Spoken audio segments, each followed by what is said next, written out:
Good morning to everyone. This is Neeravati. ఈరోజు మనం నేర్చుకోబోతుంది ఏంటంటే, ఇప్పుడు ఎలక్ట్రోఫైల్ వచ్చి రింగ్ మీద ఏ పొజిషన్లో అటాక్ అవుతుంది ఎందువల్ల అని చెప్పేసి నేర్చుకుందాం. దీనికి 2 టైప్స్ అన్నమాట. ఒకటి ortho para directing groups, another type is meta directing groups. Ortho para directing groups అనేవి దేనివల్ల ఇన్ఫ్లుయెన్స్ అవుతాయంటే ఎలక్ట్రాన్ రిలీజింగ్ గ్రూప్స్. ఒక బెంజిన్ రింగ్ మీద ఎలక్ట్రాన్ రిలీజింగ్ గ్రూప్స్ ఉంటే అవి వాటి దగ్గర ఉన్న లోన్ పేర్ ఆఫ్ ఎలక్ట్రాన్స్ని బెంజిన్ రింగ్కి ఇచ్చి ఆర్థో అండ్ పారా పొజిషన్లోని ఎలక్ట్రాన్ యొక్క డెన్సిటీని ఇంక్రీజ్ చేస్తాయి.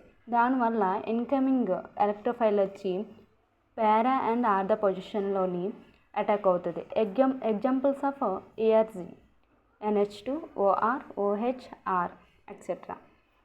ఇప్పుడు మనం చెప్పుకుంటే ఆర్థో పొజిషన్లు 2 ఉంటాయి, ఇదొకటి. పారా ఒకటే ఉంటుంది. అందువల్ల దాని రేషియో 67:33.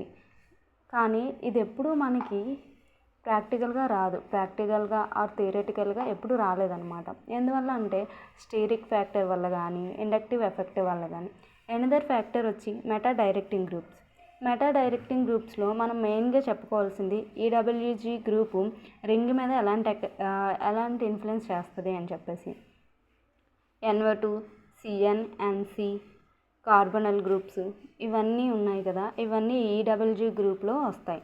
EWG గ్రూప్ అంటే ఎలక్ట్రాన్ విత్డ్రాయింగ్ గ్రూప్ అనేది రింగ్ దగ్గర ఉన్న ఎలక్ట్రాన్స్ని దాని వైపు లాక్కొని ఆర్థో అండ్ పారా పొజిషన్లోని ఎలక్ట్రాన్ డెన్సిటీని తగ్గించేసి మెటా పొజిషన్లోని ఎలక్ట్రాన్ డెన్సిటీని ఇంక్రీజ్ చేస్తుంది. అందువల్ల ఇన్కమింగ్ ఎలక్ట్రోఫైల్ వచ్చి మెటా పొజిషన్లోని అటాక్ అవుతుంది. Thank you all.